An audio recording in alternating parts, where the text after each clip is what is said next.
Peaceful family life.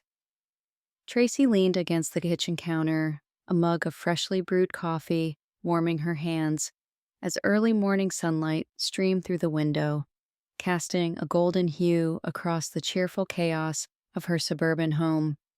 The gentle hum of a dishwasher, the faint ticking of a clock, and the distant laughter of her daughter in the living room blended into a familiar, comforting soundtrack. The sound of a life she had carefully built and cherished. Their neighborhood on the outskirts of Indianapolis was idyllic, lined with well-manicured lawns, towering oak trees, and white picket fences. Neighbors greeted each other during evening walks. Kids rode their bikes up and down the street, and weekends were often filled with backyard barbecues or little league games at the local park. For Tracy, this wasn't just where she lived, it was the stage for the dreams she had cultivated since marrying David nearly a decade earlier. David, her husband, was an architect whose quiet, thoughtful presence had always brought her a sense of stability and safety. His laughter was easy, his hugs reassuring, and his love for their 7-year-old daughter, Emily, was evident in every gentle word and patient gesture. In the evenings, the family gathered for dinner at a round wooden table brimming with food, stories, and laughter. Tracy took comfort in these simple rituals, the way Emily would excitedly recount her day at school, or the way David would rest his palm on Tracy's hand, an unspoken promise of togetherness. Beyond her family, Tracy maintained a close-knit circle of friends. Among them, Jessica stood out as her confidant, a vivacious, charismatic woman Tracy had met at a PTA meeting years before. Jessica was present for every birthday party, every milestone, with her signature bright smile and a bottle of wine in hand. The two families often celebrated holidays together, exchanging gifts and sharing inside jokes that only old friends could appreciate. Tracy kept herself busy, balancing her part-time job at the local library with household responsibilities and volunteer work. She organized bake sales, attended Emily's soccer games, and made it a point to know the neighbors, believing in the value of community and connection. She and David had their ups and downs, like any couple, but the foundation of their marriage felt solid, rooted in shared values, mutual respect, and the memories they'd created over the years. Yet, as Tracy moved through her routines, a gentle unease sometimes brushed against her heart. David had been distracted lately, often coming home late or lost in thought. Tracy brushed off her worry, attributing his behavior to stress at work or the general busyness of family life. The love between them, she believed, was enduring enough to weather little storms. For now, on this ordinary Thursday morning, everything seemed right. Tracy smiled to herself as she watched Emily dress her dolls in the living room, sunlight glinting off her hair. Upstairs, David's footsteps signaled he was getting ready for another long day at the firm. Tracy took a deep breath, savoring the peace, completely unaware that the delicate fabric of her happiness was about to be tested in ways she could never have imagined. Subtle signs. The serenity of Tracy's daily routine began to change in ways that were almost imperceptible at first, like an undercurrent she couldn't quite name. It started with small things. David, who had always been attentive to the little details of home life, a leaky kitchen faucet, a missing light bulb, Emily's forgotten permission slip, suddenly seemed preoccupied. He was leaving for work earlier than usual and returning much later, each time offering a ready-made excuse. The Anderson project is behind schedule, we have to work late, or my boss wants to see progress before Monday.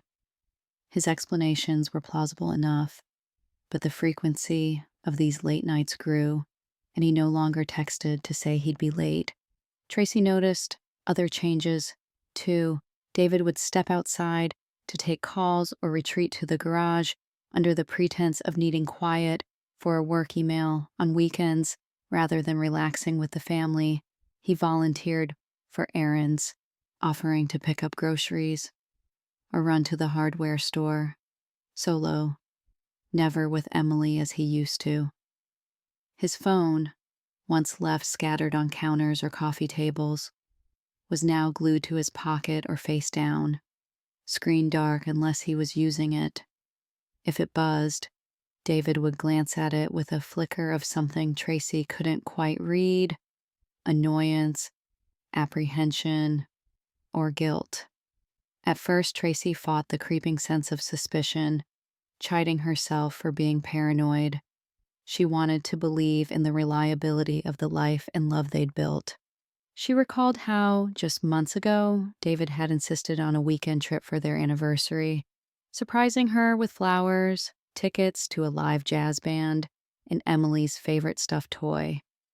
How could someone who planned such moments be hiding anything now? Still, the gap between them was growing, almost as if there was an invisible wall in their home, each day just a little higher, a little thicker. Jessica's renewed presence in the house seemed like a blessing at first. Tracy welcomed her friend's cheerful knock on the door, the familiar voice calling, "It's me," from the hallway. Jessica stopped by more often, always with coffee, pastries, or the latest neighborhood gossip. Sometimes Jessica claimed she was just in the area or wanted to help while David was so busy at work. But before long, Tracy realized that Jessica appeared with almost uncanny timing. On afternoons when David was due home late, or mornings when Tracy felt inexplicably low. "Everything okay?" Jessica would ask with concern, scanning Tracy's face for signs of fatigue or worry. She was warm and supportive, just as she'd always been. Yet there were moments, fleeting but sharp, when Jessica would make an offhand comment about David's dedication to his job, or tease Tracy about not letting your man get too bored. Tracy would laugh along, brushing aside the discomfort as baseless insecurity. As the weeks passed, the sense of unease began to settle inside Tracy's chest like a stone.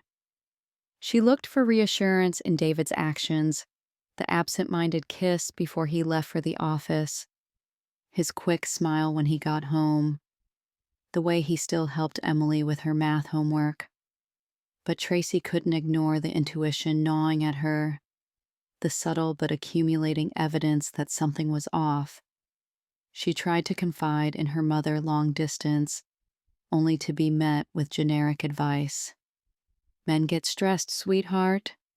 Don't jump to conclusions." Not wanting to raise alarm or invite gossip, Tracy kept her worries to herself, putting on a cheerful face at the library and in the stands at Emily's soccer games. She reminded herself of all the reasons she trusted David, and Jessica too. Even so, every unexplained absence, every phone call taken in another room, every forced smile etching lines at the corners of David's mouth deepened the unease in Tracy's heart. The picture-perfect surface of her family life remained intact, visible to neighbors and friends. But she felt the first cracks forming beneath. By the end of the month, Tracy's sleep was restless, her smiles harder won, and her moments of doubt no longer so easily dismissed.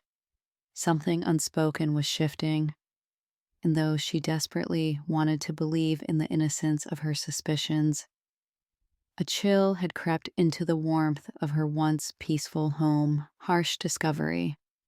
It happened late on a rainy Sunday afternoon, the kind of day when the world felt quieter, the sky a uniform gray, and everything inside seemed suspended in a hush. Tracy was tidying up the den after Emily had sprawled out with crayons and coloring books. She was gathering scattered sheets when she realized she hadn't seen her phone in a while. She searched the couch cushions and coffee table before remembering she'd left it charging in the kitchen. As she walked toward the kitchen, she noticed David's phone vibrating on the counter, the screen lighting up with a message preview. She hesitated. Respecting privacy had always been a rule in their marriage. But something about the name on the screen, Jessica, caught in her chest and held her still. The message was brief, but unmistakably intimate. Missing you already. Can't wait for tomorrow. Tracy's heart thudded. Logic told her to look away, but her trembling fingers picked up the phone almost involuntarily. The rest of the messages spilled out like water through cracked porcelain. Thread after thread, hidden behind innocuous contacts and casual hellos, she found late-night texts that detailed plans, inside jokes, and affection, words she hadn't heard David speak to her in months. There were photos, too, a blurry selfie of David and Jessica at a bar he'd claimed was a work meeting. Snapshots of hands intertwined. Inside references that mocked the mundanity of family duties. Tracy covered her mouth, a silent sob catching in her throat. Time seemed to bend and stretch. Each new detail chipped away at her reality. A reality she trusted. One bound together by wedding vows and shared history. Her mind ricocheted from disbelief to fury, to an ache so deep it nearly brought her to her knees. Every denial, excuse, and odd moment over the past weeks rushed back to her with brutal clarity. She thought of Jessica's easy laughter in her kitchen, her casual touches on David's arm, the looks that in hindsight lingered a moment too long. Tracy felt the walls close in, her breath coming in short, stunned bursts. The house, once the stage of family comfort, was suddenly filled with echoes. Jessica's voice at the dinner table, David's cheerful distractions, Emily's naive questions. Tracy clung to the counter, pressing her palm flat, as if she could steady herself against the tidal wave of betrayal. She stood in the kitchen for what felt like hours, the world narrowing to the glow of David's abandoned phone. A storm of thoughts raged inside her. Anger so violent she wanted to scream, a piercing sadness, and then a numb, cold resolve. She could march into the living room and confront David, demand answers, expose Jessica for what she'd done. But the moment felt too raw, too explosive for words. Tracy realized, with chilling clarity, that she needed to know more. She needed proof, she needed time, and above all, she needed composure. Instead of unleashing her fury, she quietly returned the phone to its place, just as David and Emily burst through the front door, soaked from walking the dog. Tracy forced a smile, her body on autopilot, her mind reeling. As she bustled to fetch towels and listen to Emily's story about puddle jumping, she tucked away facts, like weapons she would need for a war she never asked for. That night, Tracy lay awake long after David's breathing had slowed to a steady rhythm beside her. The ache of betrayal burned like ice in her veins, but beneath it, something new hardened, an unwavering determination. Hurt and humiliation would not dictate her next move. For the sake of her daughter and for herself, Tracy promised she would not crumble. Tomorrow, she resolved, would begin an unspoken battle, one fought with careful eyes and silent steps, where every truth uncovered would be a stone for the fortress she would need to build. The first crushing stage of heartbreak had been delivered. What came next, she would control, laying the groundwork for revenge. The morning sun cast long, slanting shadows through Tracy's bedroom window as she finally rose after a sleepless night. Each hour had ticked by in agonizing silence, her mind racing through loops of betrayal and heartache. But when the first light of dawn crept across the floorboards, Tracy was no longer the same woman who stood stunned in her kitchen the night before. She felt raw, yes, but transformed, her heartbreak tempered into a new and startling clarity. If her marriage had become a battlefield, then this would be the day she began to arm herself. She resolved that no rash confrontation would rob her of control. There would be no teary showdown, no flurry of accusations. If David and Jessica wanted to act in shadows, then she would step into them too. Quiet and invisible, but ever watchful. Revenge, she realized, was not a momentary act. It was a process, methodical and cold, built on patience and cleverness. It was not about rage. It was about reclaiming her dignity and ensuring they lost theirs. Tracy eased into the rituals of mourning as if nothing had changed. She packed Emily's lunch, found her missing sweater behind the couch, and walked her out to the yellow school bus with a cheerful, "Have a great day, sweetheart."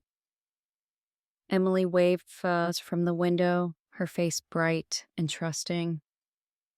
Tracy watched until the bus disappeared, then turned to glance back at her own house, her sanctuary, now tainted by secrets. With David already gone to work, Tracy had the house to herself. She walked from room to room, making mental inventories. What had changed? What David touched? What Jessica might have left behind? The clearest sign of betrayal, she knew, was in the details. She grabbed a notebook and began jotting down oddities. Receipts for hotels, inexpensive dinners, marked as work meetings.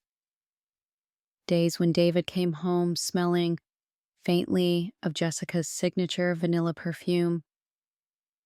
The steadily increasing late nights at the office. She methodically checked their shared computer, scrolling through emails and calendar events that had always been open to her.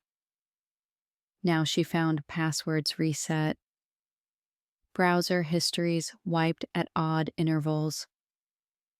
It was proof in itself, a sign of concealment, if not yet a confession. Tracy gritted her teeth, knowing she would need to be more resourceful. Her next step was the old iPad in the living room, forgotten and rarely charged. She plugged it in and waited, her breath shallow as the device flickered to life. It was connected to their shared Apple account.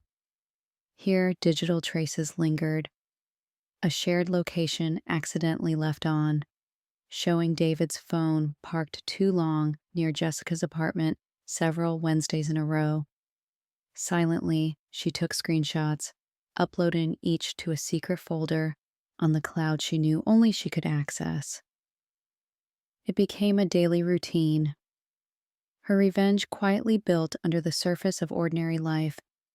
She bought a slim, silver flash drive and labeled it Bills 2023, hiding it beneath a stack of magazines in her closet. Onto it, she carefully copied each incriminating photo, message, and calendar entries she uncovered. She voiced nothing, learning instead to mask her curiosity with feigned indifference, an artful smile never quite reaching her eyes. When David came into the kitchen each night, she forced herself to carry on as if nothing were amiss. She practiced a light, effortless tone, asking about his day, laughing at Emily's stories, brushing crumbs from the kitchen counter. What hurt most was the ease with which he lied, how naturally he said he loved her before bed, or how tenderly he kissed Emily goodnight. But Tracy's heart had grown steely. Every affectionate gesture now felt like a weapon used against her, and she refused to be disarmed again. She found her own solace by researching. Late at night, after the house was quiet, and David snored softly beside her, she scrolled through legal forums and self-help groups for women facing betrayal. She learned about divorce laws in Indiana, the importance of documentation, what judges looked for in custody battles. She studied infidelity, not as a wound, but as a case study. She checked their bank accounts, noticing transfers and cash withdrawals she hadn't authorized. She made note of everything, aware that the smallest detail might mean the difference between vengeance and victimhood. One afternoon, after dropping Emily at soccer practice, Tracy drove to a nearby shopping center and sat parked for a long while. She wasn't there to shop. She was there to think, to allow her anger to settle into calculation. She realized that revenge, as she'd once imagined it, a dramatic confrontation, was insufficient. What she wanted was lasting.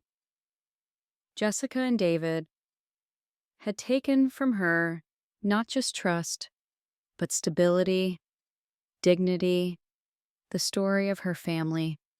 Her justice needed to be measured, and she needed expert advice. That evening, Tracy called a number she had scribbled in her notebook, a family attorney recommended anonymously by someone on a private internet forum. She let her voice sound uncertain, cautious, asking to schedule an informational meeting.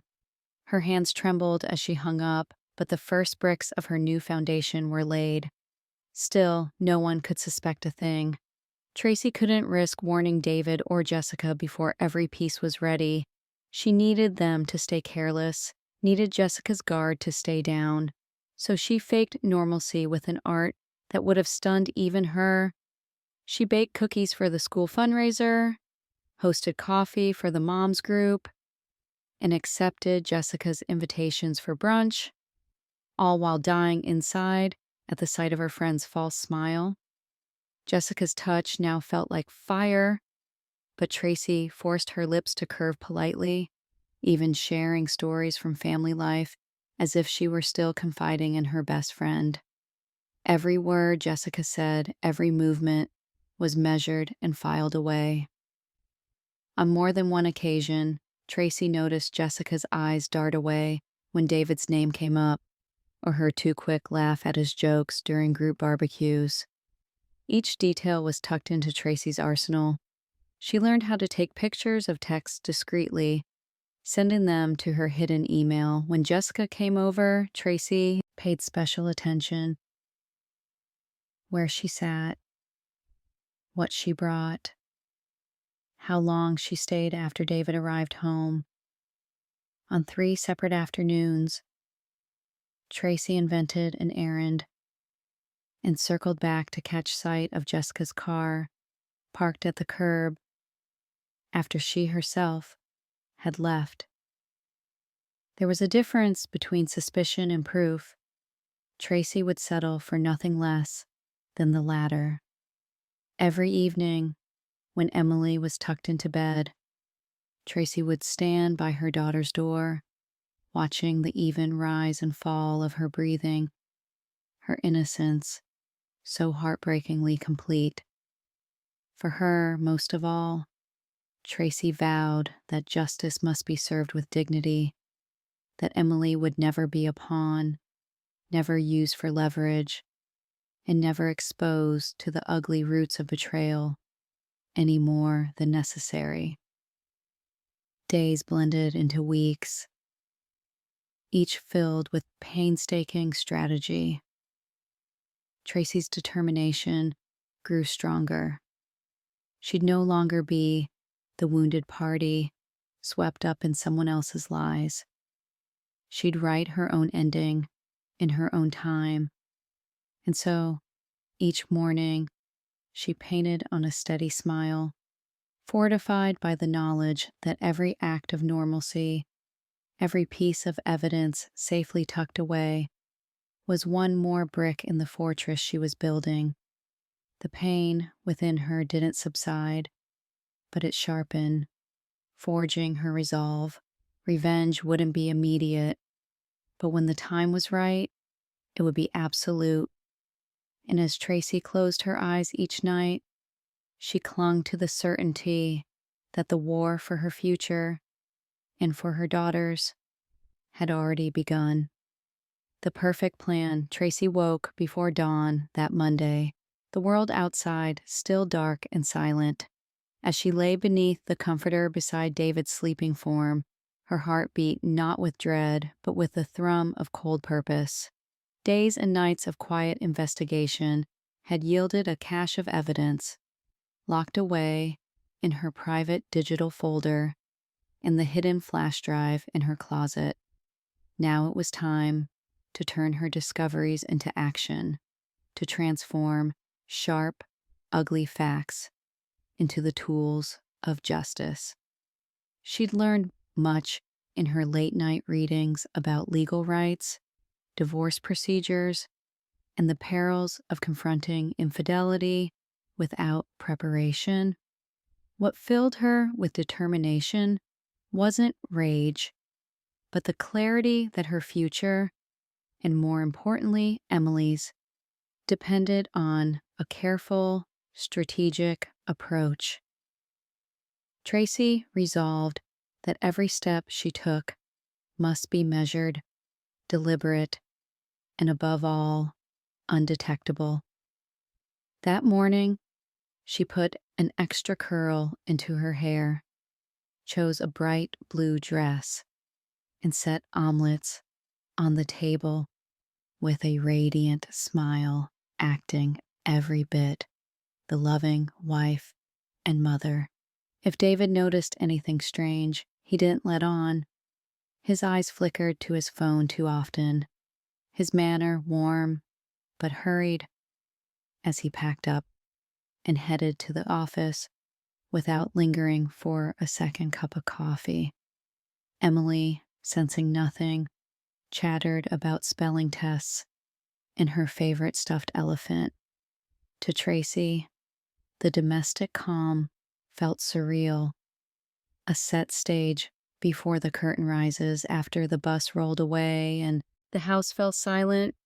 Tracy unrolled the blueprint of her trap at the kitchen table, a stack of checklists, dates, and note cards spreading out before her.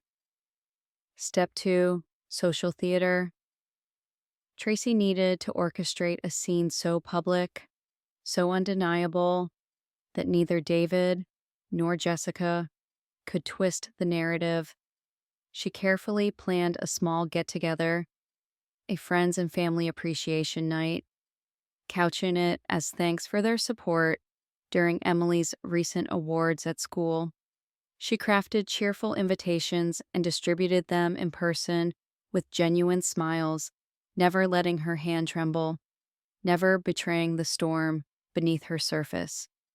Jessica was delighted, instantly offering to help plan, while David agreed, mildly distracted. Their willingness to step into the spotlight made Tracy's resolve harden. Step 3, the psychological game. In the weeks leading up to the gathering, Tracy played her part with flawless precision. She went out of her way to engage Jessica, coffee dates, shared errands, long walks in the park under flaming red maples. Tracy had learned to ask pointed questions in gentle, offhand ways about Jessica's new fitness routine, her moods, even the sudden appearance of fresh flowers at her apartment that Tracy joked must be from a secret admirer. Jessica parried with practiced ease, but there were flickers, a blush, a half-second of panic, an awkward laugh, each a brick in the building of Tracy's certainty. Tracy didn't neglect David either. She left sweet notes in his lunch bag, planned Friday dinners, and feigned interest in his work frustrations. She paid close attention to what did and did not show on his face each evening. Sometimes he seemed burdened, sometimes strangely effervescent, bounding up the stairs to shower or making mysterious calls outside by the mailbox. At night, after the kitchen was dark and everyone in bed, Tracy rehearsed her lines, her timing, her poise. She practiced keeping her face neutral and her voice steady, telling herself this wasn't just revenge, it was self-defense, a declaration of dignity for herself and a shield for Emily. The desire for vengeance was a flickering temptation, but what guided her most was something deeper, the need for truth, for a decisive moment that would not scar her daughter, but would mark an end and a new beginning. The days slipped by like beads on a string. Tracy doted on Emily. School lunches with hand-drawn notes, impromptu baking sessions for the bake sale, bedtime stories, pulled from her own childhood. She wanted Emily to feel steadiness, to have a sense of safety, even as the foundation of Tracy's marriage teetered. Whenever guilt or fear threatened to rise, Tracy reminded herself that silence and suffering were no legacy to pass on. As the night of the party drew closer, Tracy finalized every detail. Caterer confirmed, playlists assembled, balloon bouquets for the kids, and a picture slideshow loaded onto a thumb drive. The slideshow, innocently named Family Highlights, would run through heartwarming photos at the start, school plays, summer picnics, birthday cakes, but at the end, laid out with surgical precision, she embedded screenshots of texts, blurry but damning photos, and calendar entries.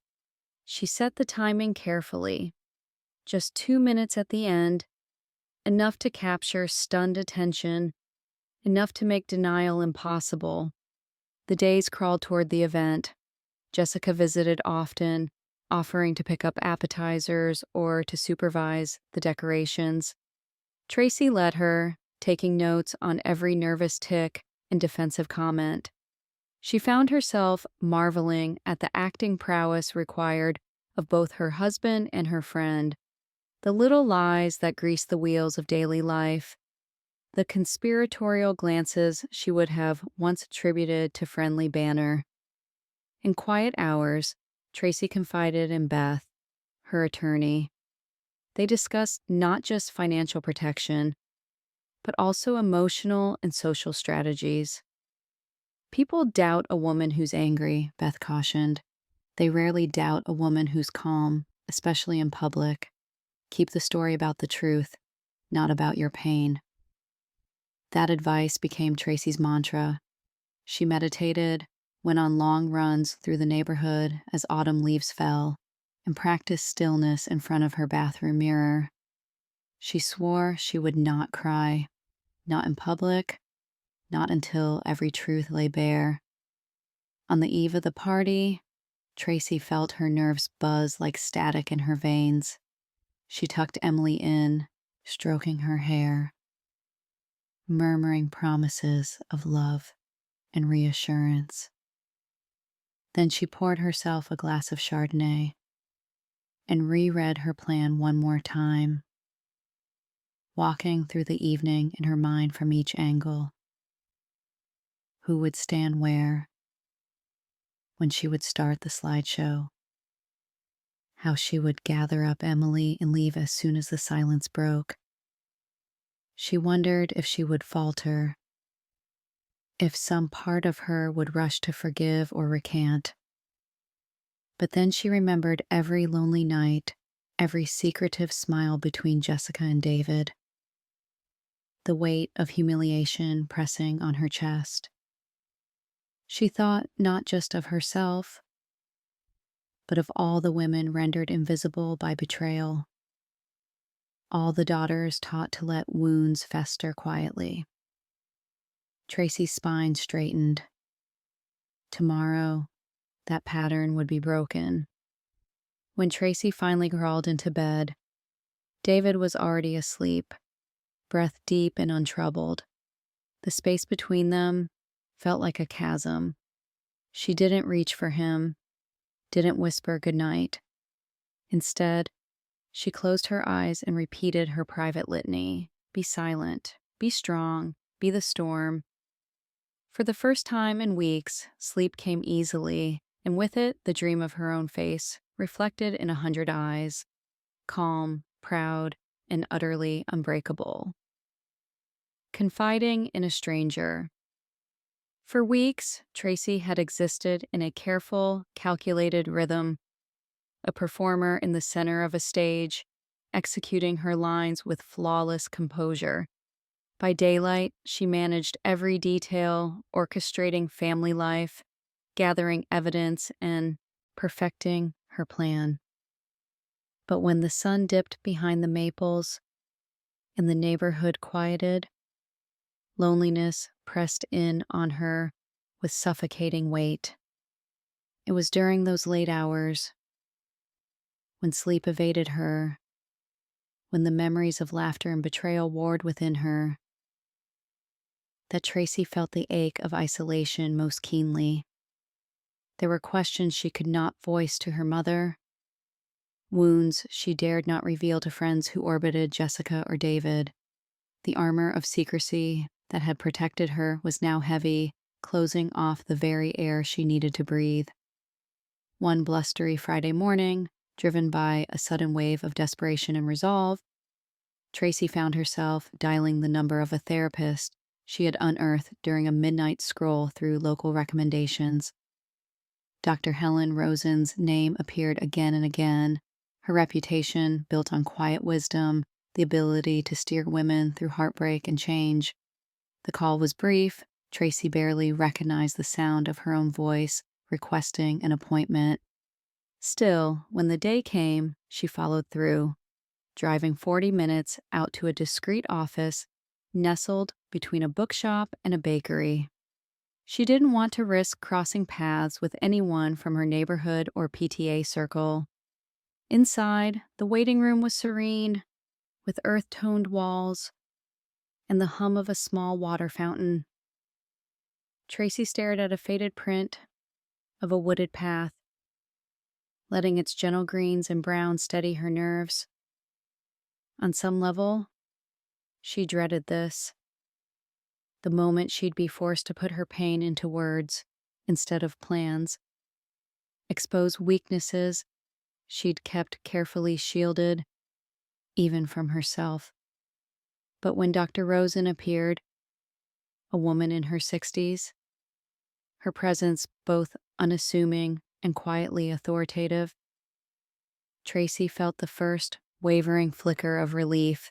The office was uncluttered and warm, books lining the shelves, a window overlooking a tiny courtyard garden. Dr. Rosen motioned for Tracy to sit in an overstuffed armchair, notepad balanced in her lap, but pen uncapped and ready. The session began gently. Dr. Rosen's questions were soft, often open-ended. How have you been sleeping? What brings you here truly? For several minutes, Tracy deflected, giving careful, surface level answers and making self deprecating jokes about stress and motherhood. But then the room's silence, the therapist's patient, sympathetic gaze became impossible to resist. The facade fractured. Words spilled out, at first halting, then in a rush that left Tracy breathless. She described the clues she'd discovered, her methodical surveillance, her biting humiliation. Most of all, she spoke of the shattering grief, a sense that the beautiful life she'd built had been upended, made unreal. You sound like you've spent a lot of energy holding yourself together, Dr. Rosen observed, her voice calm and even, but not much space actually feeling what's happened. Has anyone been a witness to your pain? No one really knows, Tracy admitted, twisting her hands in her lap. I can't trust my friends. They're too close to Jessica. My mom just wants me to pretend. Even my daughter, I don't want her to see me this way. If I let myself fall apart, I'm afraid I'll never come back from it. Dr. Rosen nodded, scribbling a note. Letting yourself feel isn't the same as falling apart. Sometimes, she continued, strength is in surrender, admitting you are hurt, even to yourself. Grief needs room, or it becomes bitterness. Tracy swallowed hard, eyes pricking with tears she'd denied herself for weeks. She told Dr. Rosen of nights spent awake, replaying conversations for signs she missed, the guilt she felt for not protecting Emily from a broken home, and the overwhelming urge for justice, revenge even. She voiced her terror that exposure, no matter how carefully orchestrated, might rebound onto her, leaving her both humiliated and more alone than ever. Have you thought about forgiveness? Dr. Rosen asked, not as a prescription, but as a possibility. Tracy shuddered. It feels impossible. I can't even forgive myself yet.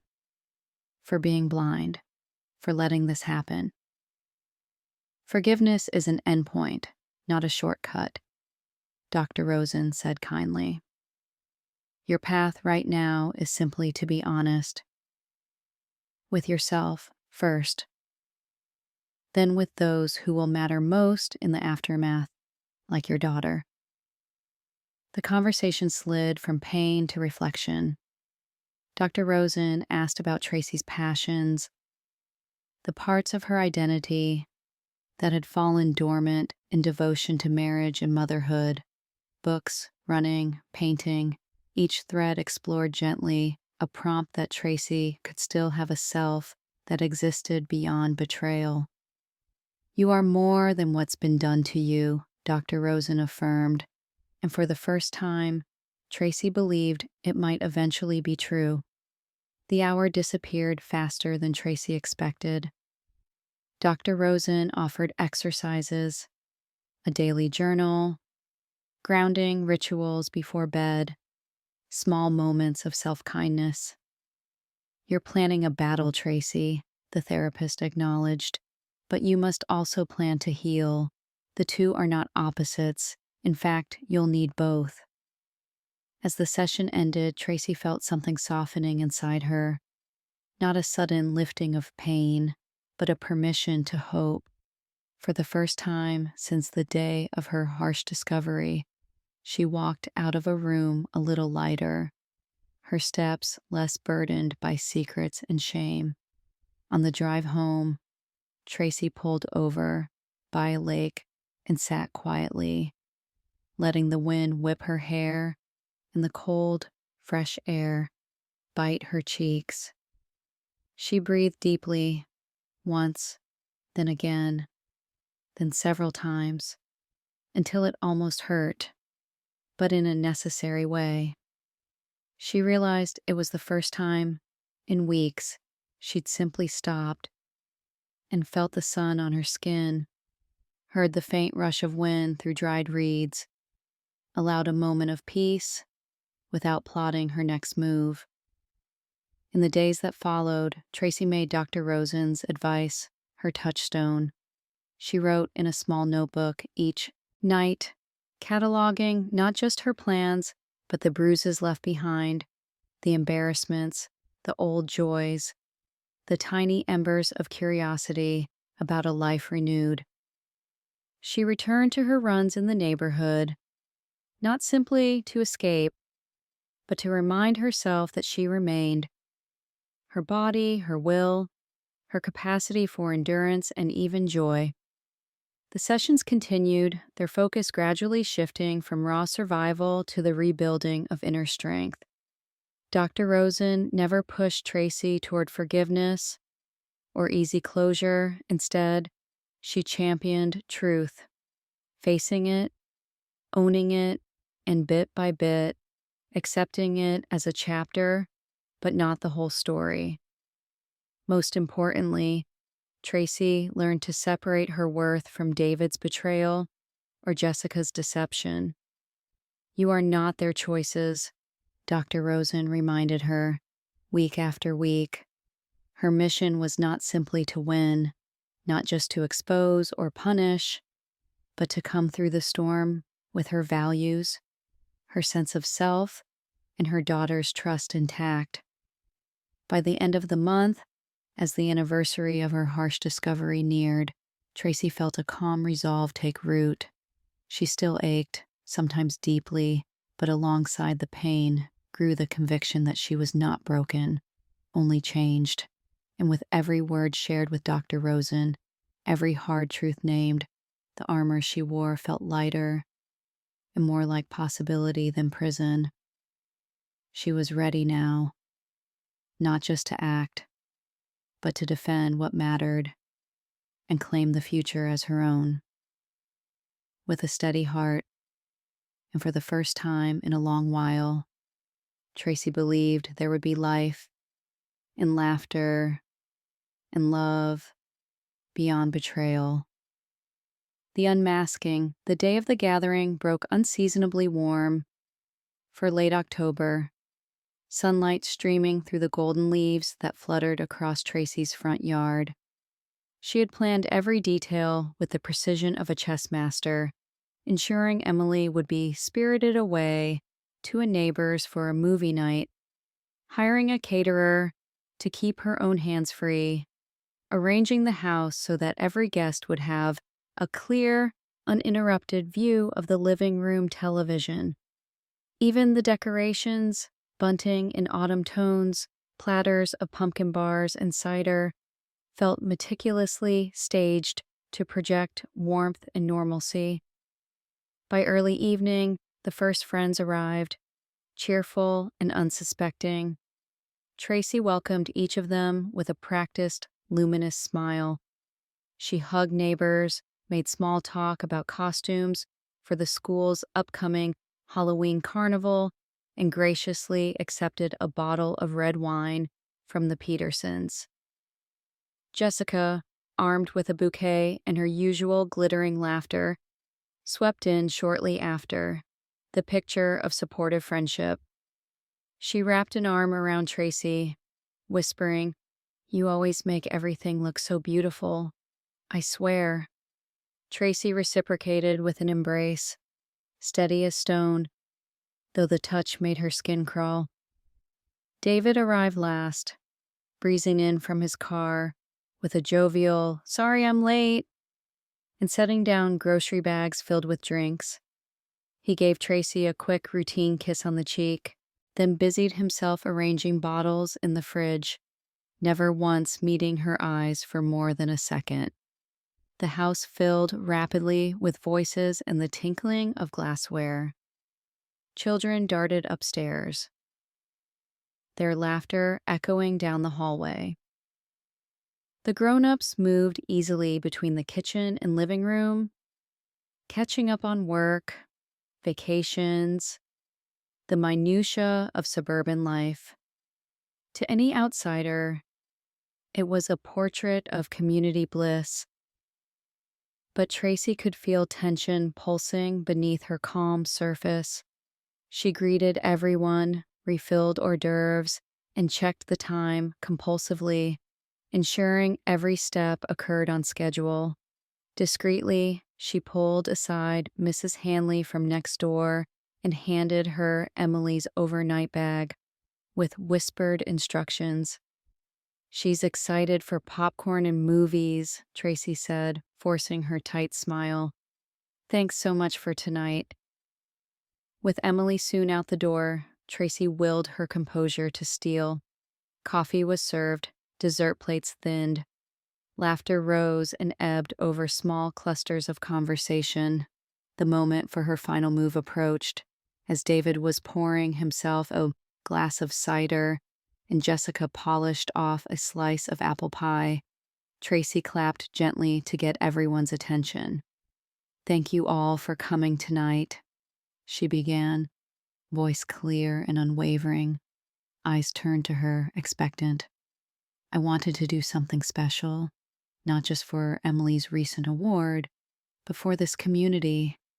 You've all been a part of our family's happiest moments." She smiled.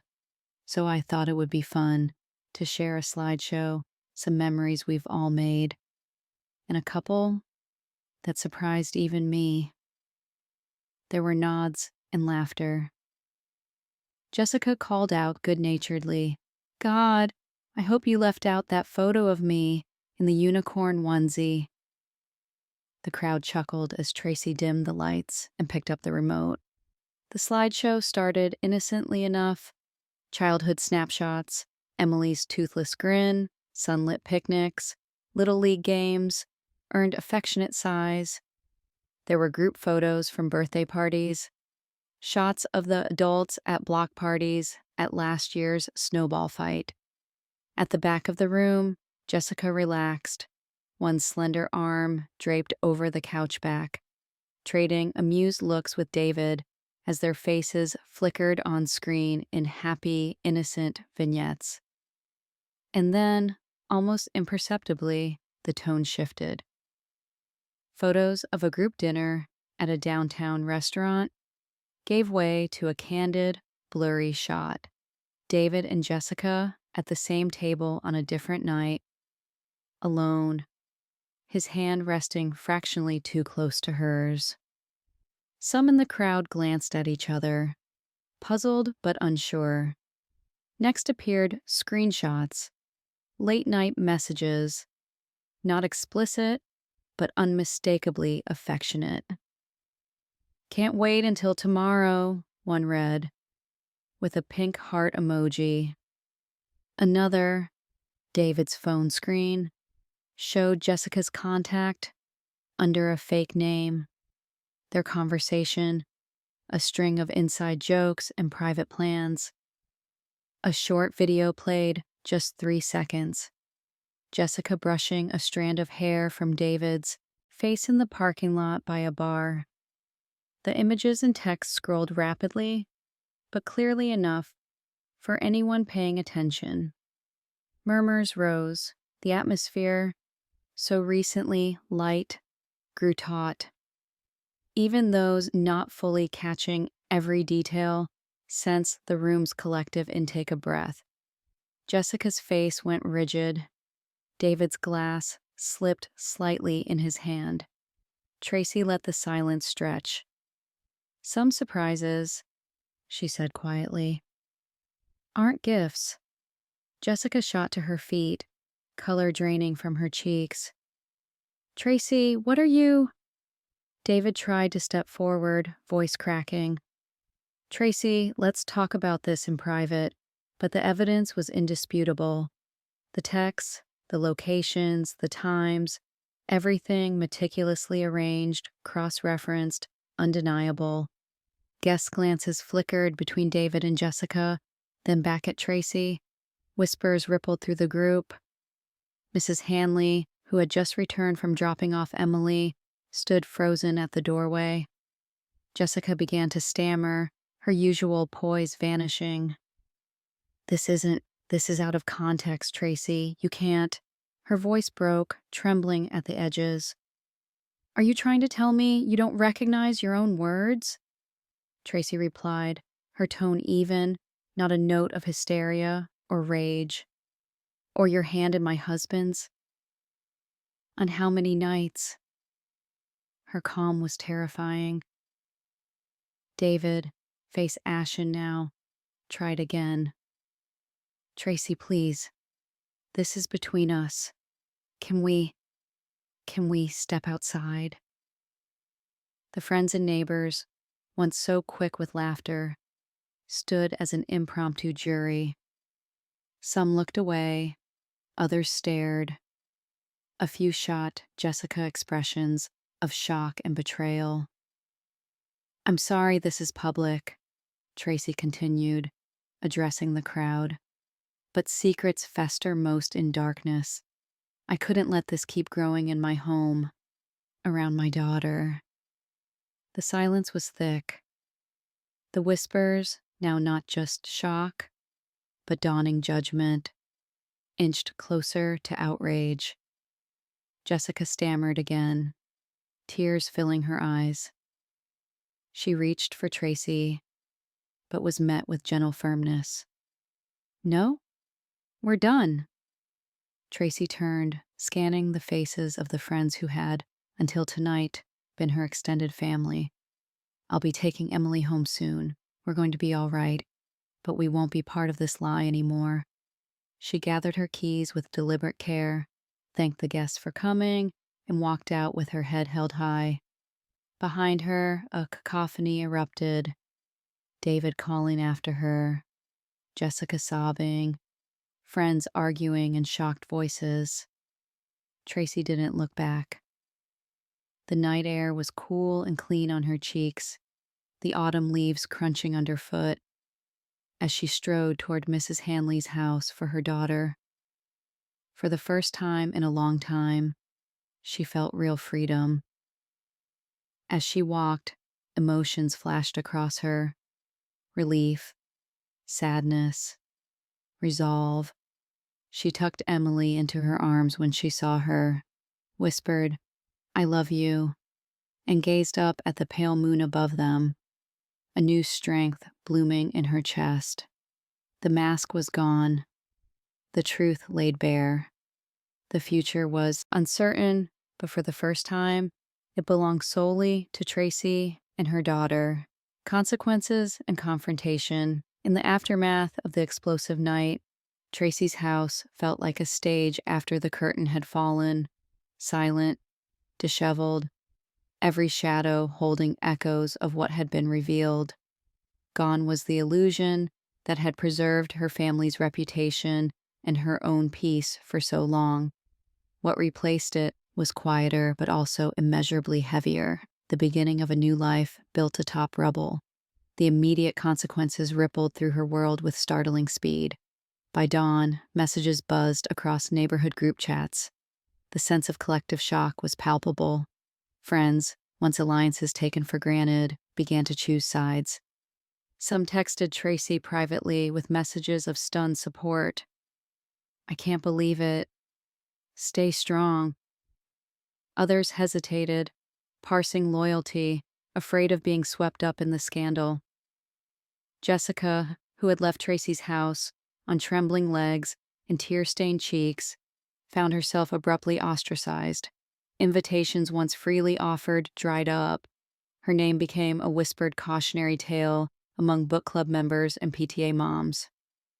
Tracy glimpsed her only once over the next week, Jessica standing in her own driveway, phone pressed to her ear, staring numbly at the cracked cement, as if searching for something to hold on to. The friendship that had once anchored Tracy's suburban existence was severed so cleanly that it almost hurt more than David's absence. David, meanwhile, was unmoored. His attempt to control the situation in private, his pleas for a closed-door conversation, his desperate explanations, had done nothing to blunt the community's judgment. In the days that followed, He called and texted Tracy endlessly, begging to talk face to face. She answered only once, in a brief, clipped call that established boundaries. "You will communicate about Emily through the parenting app. Nothing else. Anything personal, save it for the lawyers." The clarity in her own voice surprised her. At work, David's mask cracked as rumors seeped into the office, borne by spouses and colleagues who mingled in the same social web. For years, he had presented himself as a man devoted to his family. Suddenly, colleagues whispered and the atmosphere shifted. Whether from guilt or the sting of public disapproval, David began to appear gaunt, his suits ill-fitting where he lost weight. His world, carefully constructed and maintained, was shrinking. Tracy was not immune to scrutiny, though the narrative often cast her as the wronged party. At the grocery store, she noticed glances over produce piles, some sympathetic, others edged with morbid curiosity. Parents at Emily's school pickup averted their gazes or offered awkward half smiles. Tracy tried to keep her head high, but the sense of being a spectacle, of existing in other people's stories, wore on her. If managing the external fallout was exhausting, facing the reality within her own home threatened to undo her completely. Emily, perceptive beyond her years, knew something had changed, and Tracy spent long nights rehearsing and then delivering age-appropriate explanations. "Sometimes grown-ups make mistakes, and our family will look different now, but you are so deeply loved," she explained, holding Emily close as her daughter's small body shook with confusion and fear. There were outbursts. "Why isn't Daddy living with us?" and a deep, measured sadness Tracy could not shield her from. The pain of watching her daughter grieve the innocence lost was sharper than anything David or Jessica could inflict. But amid the heartache, Tracy took comfort in the strength of her bond with Emily. She doubled down on routine, inventing new rituals, a special Saturday pancake breakfast, evening walks to gaze at the moon, quiet mornings spent reading together in bed. Some friends reached out genuinely. Beth, her attorney, became both a professional guide and confidant, helping Tracy navigate not just paperwork, but the broader questions of self-worth and direction. Tracy marveled, sometimes, at the resilience she found in herself and her child, and beneath each day's struggle, she reminded herself, we are not what has been done to us. Yet, it was the moments of loneliness that cut deepest. After Emily was asleep, her room softly lit by a rainbow nightlight, Tracy sometimes paced for hours, replaying memories that now felt tainted. She regretted the time spent second-guessing herself, lamented the trust given so freely to two people she thought were her world. More than once, she wondered if her resolve was simply another mask, worn to hide how fragile and directionless she sometimes felt inside. And there were the inevitable confrontations. David, unable to accept the dissolution of his double life, showed up at the door one Sunday afternoon. He hovered on the porch, eyes rimmed with exhaustion, holding a bouquet of flowers. A gesture that once would have melted Tracy's heart. "We need to talk," he pleaded. Tracy blocked the doorway, her posture straight, voice firm. "This isn't a conversation you're going to win. There's nothing left to explain," he faltered. "What about Emily? What about us?" "She needs parents who respect each other, David. That's not you and me anymore." The words stunned him. Tracy saw hope drain from his face. She didn't waver. "Our lawyer will be in touch." The interaction left her shaking but resolute. She would no longer let nostalgia, guilt, or manipulation determine her path. She had faced the worst, exposed the truth, and survived. The weeks that followed were a dizzying churn of logistical and emotional challenges, meetings with attorneys, awkward handovers of Emily at public parks or school entrances, dividing up household items tucked away in drawers and closets. Tracy found herself grieving the strangest things: a battered wooden spoon from her grandmother, a dog eared family photo of David holding newborn Emily, small symbols of a happiness that, in retrospect, was more delicate than she'd realized. There was also anger, but it did not scorch or consume her as she once feared. Instead, it became focus. She threw herself into volunteer work at the library, took up jogging again, and reconnected with old friends she'd let slip away. She let herself cry when needed, but sought laughter too, even if it arrived only in brief, unsteady waves. Emily, watched closely and loved fiercely, began to adapt. There were setbacks, a birthday party she wanted both parents to attend, homework assignments featuring family trees that Tracy rewrote with gentle honesty. But slowly, Tracy saw her daughter's resilience mirror her own. Their home, no longer filled with lies, became a place where truth, no matter how painful, was at least something they could face together. Jessica faded entirely from their lives, her phone number deleted, her photos tucked away in a shoebox Tracy stored in the attic. Sometimes Tracy wondered whether their paths would cross in this small town, whether she'd one day feel forgiveness. But those thoughts, like so many memories, lost their sting with each day Tracy chose to move forward. The world did not return to what it was, nor did Tracy expect it to. Life after the unmasking was messier, more uncertain, but it was also honest. And as autumn faded to winter, Tracy found that surviving the fallout was its own quiet, defiant victory, not just for herself, but for the daughter, whose trust and courage and family she was determined, come what may, to rebuild, healing herself. In the wake of chaos and broken trust, Tracy realized that surviving wasn't enough. She needed to reclaim her sense of self, to find meaning beyond the wounds inflicted by betrayal. If her early days after the unmasking were about defending herself and protecting Emily, then what followed became a slower, quieter journey inward, a quest for genuine healing that would restore not just her life, but her spirit.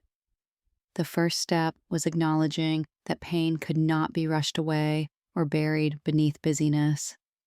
Tracy began to allow herself quiet moments of sadness, no longer flinching from the ache that accompanied each memory. Sometimes, after tucking Emily in, she sat at the dining table with a mug of tea and simply breathed, feeling the rise and fall of her chest, aware that each breath carried not just anxiety or grief, but also the possibility of healing. On mornings when Emily was at school, Tracy walked the trails behind their neighborhood with no agenda but to move and notice the world again. She paid attention to wind rattling the last brown leaves into the creek, the skittering of squirrels, the faint pulse of her own footsteps. There was comfort in knowing the earth was indifferent to her heartbreak, but steadfast in its cycles, a lesson in endurance and change. Gradually, Tracy ventured back into her old social circles, not as a woman cloaked in scandal, but as someone willing, even if quietly, to start again.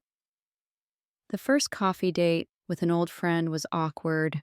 The conversation stuttered, then lurched around the elephant in the room. But as the weeks passed, Tracy found that genuine companionship needed honesty. When a friend asked how she was doing, Tracy answered truthfully, "Some days are hard. Other days I feel almost normal, but I'm getting there." Her honesty inspired real conversations, fostering connections built on empathy, not just habit. Volunteer work at the library, once a small side commitment, became a lifeline. Tracy found relief in order, alphabetizing new books, guiding children during story hour, recommending novels to retirees who lingered over the large print mysteries. In those simple, purposeful acts, she sensed herself contributing again, building a new sense of belonging that wasn't defined by family status or neighborhood reputation. With every hour she spent shelving books, she reclaimed a little more of her confidence. At home, Tracy focused on making her space her own. She rearranged the furniture, repainted the hallway, and packed away souvenirs that were entwined with too much hurt. In their place, she hung cheerful paintings Emily had made at school and photos from recent girls' days out. She let Emily choose a new comforter for her bed, and one rainy Saturday, they reorganized the kitchen cupboards together, splashing in flour as they baked muffins and singing oldies from Tracy's childhood playlists. Their home wasn't the same, but it was becoming theirs in a gentler, truer sense. Journaling became part of Tracy's nighttime routine. As Dr. Rosen had suggested, she wrote not only about her bruises, but about her small victories. Some entries were brief, just lists of things that didn't hurt as much as the week before. Others rambled through uncertainty or echoed with pride. I made dinner for Emily and myself, just us, and laughed until we spilled spaghetti. With time, the pages began to tilt toward gratitude for a sunny afternoon at the farmer's market, a heartfelt talk with her sister, the unguarded moments when Emily snuggled into her side during a thunderstorm. Through therapy, Tracy learned to reframe her self-perception. Guilt gave way to compassion for herself. She stopped blaming herself for secrets she hadn't created, realizing that trust, while freely given, was not an admission of weakness. With Dr. Rosen as her guide, Tracy reflected on boundaries, how to assert her needs without apology, how to say no without explaining herself endlessly. These small but radical shifts in how she related to others and to herself became the scaffolding for a healthier sense of self-worth. Her relationship with Emily deepened through shared vulnerability. Tracy didn't shield her daughter from every shard of reality, but she refused to let bitterness color their bond. She listened, holding Emily's hand during the hard questions, and answered with age-appropriate honesty and reassurance. They developed rituals that honored both the past and the present. A Saturday pancake breakfast, movie nights under a pile of blankets, quiet times, reading side by side. Slowly, Tracy watched Emily's laughter return, lighter and more frequent, like the first shoots of spring after an endless winter. Forgiveness was elusive, and Tracy made peace with the idea that some wounds would never fully close. What mattered was her refusal to let anger dictate her future. When she saw David at handoffs or school events, she remained courteous but firm. If regret flickered across his face, Tracy met it not with hostility, but with the knowledge that her healing no longer depended on his remorse. The world outside her immediate circle also changed. Some friendships faded, unable to withstand the shifts in loyalty or the discomfort of confrontation. Others blossomed, fueled by newfound respect. Neighbors who once gossiped about the scandal found themselves admiring Tracy's resilience. She received unexpected notes of encouragement, invitations to running clubs or book groups. Without fanfare, a new support system formed, rooted in mutual respect and the shared understanding that everyone has hidden battles. As the months stretched on, Tracy began to look forward, not back. She allowed herself the luxury of daydreams, a weekend trip with Emily, a new art class at the community center, perhaps even, someday, a dinner date with someone kind.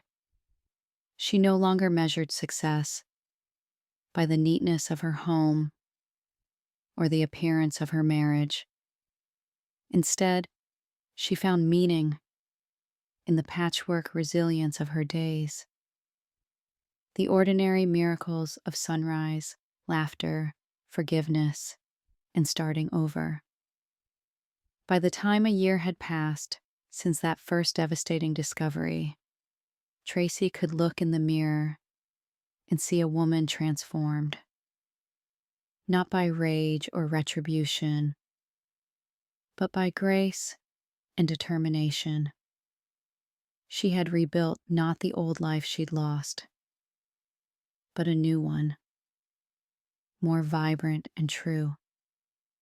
In choosing again and again to heal, Tracy gave herself and Emily not just survival, but hope. And as she stood on her porch, one cool April morning, sunlight warming her face, and Emily's giggles echoing from the garden, Tracy felt it deep within her bones. She was whole again, not because the world was perfect, but because she had learned to hold her broken pieces with tenderness and move forward, step by step, into the promise of her own becoming. Newfound peace. April's air was soft and promising, sunlight blooming across Tracy's living room floor. As she poured coffee and watched Emily chase the old golden retriever across the backyard. In this gentle hush, Tracy realized that peace was not a single moment, but a slow, steady unfolding, a new normal, painstakingly constructed from hard-won truth and quiet resilience. The year since her world had crumbled had been arduous, shaped by loss and renewal in equal measure. But now, sitting at her kitchen table, beneath the window thrown open to birdsong, Tracy finally felt unburdened by regret. She was not who she'd been, nor anyone's victim or vengeful ex. She had become, simply, herself finding her center. Again. Days were calmer now, marked by the subtle joys of routine and self-determination. Each morning, Tracy made time to savor breakfast with Emily. Simple things like fresh berries and homemade waffles, laughter brightening the room. There were no more glances toward the front door, listening for keys, no carefully scripted pleasantries or forced smiles. Instead, mother and daughter filled the house with the unguarded ease of those who have weathered storms together. Tracy returned to work at the library, not because she had to, but because she wanted to be part of something steady and communal. She found new purpose in helping others, guiding children to their favorite book series, counseling teens struggling with research projects, chatting with retirees, searching for adventure in mystery novels. The library became not only her sanctuary, but a place where her compassion and optimism, tested but not dimmed, blossomed anew. She continued to see Dr. Rosen, though less frequently now. Their sessions focused not on surviving, but on thriving, on unearthing dreams that had been buried beneath years of routine and caretaking. Tracy began to paint again, first tentative washes of watercolor, then bolder acrylics splashing across canvas. Each creative act was a statement. I am here. My story continues. Emily's new light. For Emily, the changes had been both challenging and fruitful. She was no longer the anxious child who asked why her father slept elsewhere or studied her mother's face for signs of sadness. Instead, she was resilient, a little girl who could bake cupcakes with Tracy on rainy weekends, or run across the soccer field with wind in her hair and a determined gleam in her eyes. Tracy marveled at her daughter's capacity to trust and love, even in the aftermath of disappointment. Their bond deepened with shared rituals, movie nights on Fridays, Saturday hikes in the park, just us, breakfast dates at the local diner. Tracy made it a point to talk honestly with Emily, answering questions in age-appropriate ways and reminding her often, no matter what changes, you are so loved. Building a community of her own. Tracy's relationships in the larger community evolved too. Some friends had faded, in part because of divided loyalties, in part from the discomfort that came with choosing sides after the scandal. But others grew closer, drawn not by gossip, but by respect for Tracy's steadiness in the face of pain. A new circle of support emerged. Women from the library, parents from Emily's school, neighbors who admired her grit. She joined a weekend running group at the local park, a gathering less about speed than about camaraderie. It was liberating to move her body through the crisp morning air, to share silences or laughter with acquaintances who knew her simply as Tracy, the reader, the runner, the woman who refused to give up on herself. She opened her home again, hosting small dinners, brimming with warmth rather than performance. Guests laughed around her table, children's footsteps thudded upstairs, and music drifted through open windows on summer evenings. No one spoke of betrayal or whispered about Jessica or David. Those ghosts, though never entirely vanished, held less and less sway. David and Jessica, a distant chapter. Life moved on for David and Jessica too, but in Tracy's world, their presence diminished to occasional mentions. A school event, a brief exchange during a handoff, news relayed by mutual acquaintances. For all the chaos they wrought, their power over her life had waned. David maintained visitation with Emily, efforts tinged with awkwardness and the kind of gentleness that suggested remorse, or at least resignation. Tracy was polite, but made no attempt to reopen wounds or invite nostalgia. She set clear boundaries. Her sense of self no longer tethered to his approval or regret. Jessica disappeared from their community almost entirely. Her house eventually put up for sale, her promises of friendship echoing hollow in old text threads Tracy never reread. Sometimes Tracy remembered the closeness they had shared, but she no longer sought explanations or apologies. That season of her life was over. A different kind of strength. With each passing month, Tracy's sense of self-acceptance deepened. She came to understand that strength was not the absence of pain, but the ability to move forward, scarred and brave, refusing to let disappointment define her. She began to envision a future shaped by intention and hope rather than by the necessity to prove herself. She allowed herself new ambitions. She signed up for a painting workshop at the art center and surprised herself with her willingness to laugh at mistakes. On a whim, she invited an old friend to a free concert at the park, and when they danced under the stars, awkward, joyful, free, she knew she wasn't closing herself to the possibility of romance or deeper friendship. She was simply letting her life unfold. Tracy noticed, too, that her vision of family had changed.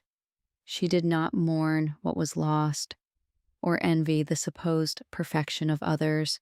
Instead, she cherished the honest, imperfect sweetness that she and Emily created together. Pancakes at midnight, notes hidden in lunchboxes, singing in the car with the windows rolled down. These became her new treasures. Looking forward, on the year's first truly warm morning, Tracy and Emily sat together on their porch, gazing at butterflies waltzing through blooming marigolds. Emily leaned into her, content, and Tracy felt a fullness that was both quiet and complete. The world beyond their picket fence was wide with possibility, and while the past had left its marks, it no longer dictated the rhythm of their days. "I like our life, Mom," Emily said suddenly, her voice small but certain. Tracy smiled, tears springing unbidden but soft and welcome. "Me too, sweetheart. I like it very much." And there it was, not triumph over others, nor erasure of heartache, but the soft, sustaining gift of peace. Life was not orderly nor predictable, and some losses would always ache. But Tracy had found lightness in the ruins and allowed herself to grow, rooted not in bitterness, but in self-forgiveness, compassion, and hope. With each sunrise, she claimed anew her right to joy, love, and serenity. And so, as April drifted into summer and the cicadas began their evening song, Tracy stepped forward with Emily by her side, ready to embrace the ordinary, extraordinary peace of her new life.